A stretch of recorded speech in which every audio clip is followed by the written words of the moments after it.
And welcome, ladies and gentlemen, to a new edition of the Daily Debate. In tonight's show, we're going to be following up on the latest developments that are taking place within the Gaza Strip. Obviously, the Israeli and Palestinian conflict that started off on October 7th. We're going to be following up on the latest developments and details regarding the crisis. But before we start doing that, let's check out some of the main stories making the news today.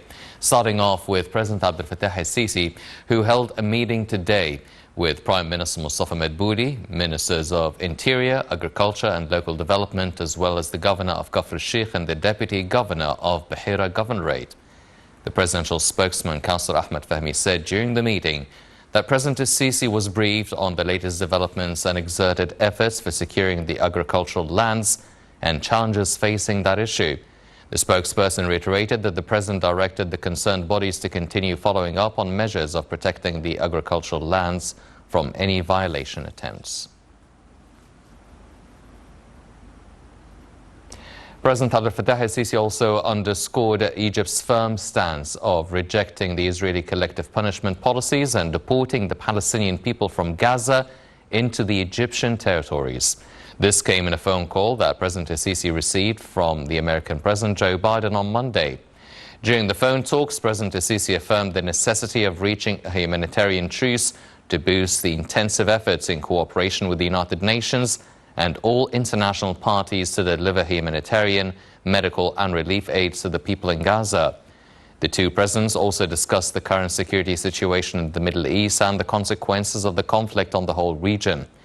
They both agreed on pushing efforts to increase the aids in a tangible and sustainable way and with quantities that meet the needs of the people in the Strip who are facing huge sufferings. For his part, the U.S. president asserted the rejection of displacing Palestinians outside their homelands, expressing his appreciation to the great role of Egypt and Egyptian leadership in dealing with the crisis. International Criminal Court prosecutor Karim Khan visited the Rafah border crossing between Gaza and Egypt, where he expressed concern on the situation in the Gaza Strip. Khan asserted the importance of providing relief supplies to the Palestinians in all conditions. He noted that there should not be any impediments to humanitarian aid going to children, women and men in the Strip.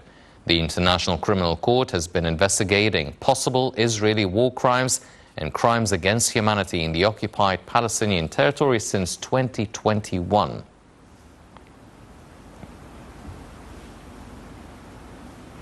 And Al-Azhar on Monday praised the Palestinian resistance and Gaza's innocent residents, including women and children, describing the Israeli military as a terrorist army devoid of moral and humanitarian values. Al-Azhar, the Muslim world's highest institution, said in a statement that Gazan heroes deserve all greetings as they face with bare chests a terrorist army that saw no issue in bombing hospitals, mosques, churches and killing women and children as well as reporters and innocent citizens. The statement underscored the UN chief Antonio Guterres' brave stance, who called for the immediate stop of Israeli aggression against Gaza's innocent people. Al-Azhar also called on the governments of Arab and Muslim countries to help their brothers in Palestine and recruit their capabilities to support them. These were some of the main stories making the news today, but now turning our attention to the situation in Gaza now. Egypt reiterated and warned of the security and humanitarian repercussions taking place in Gaza and of the ground operations taking place there. Let's check out this report and we'll be right back.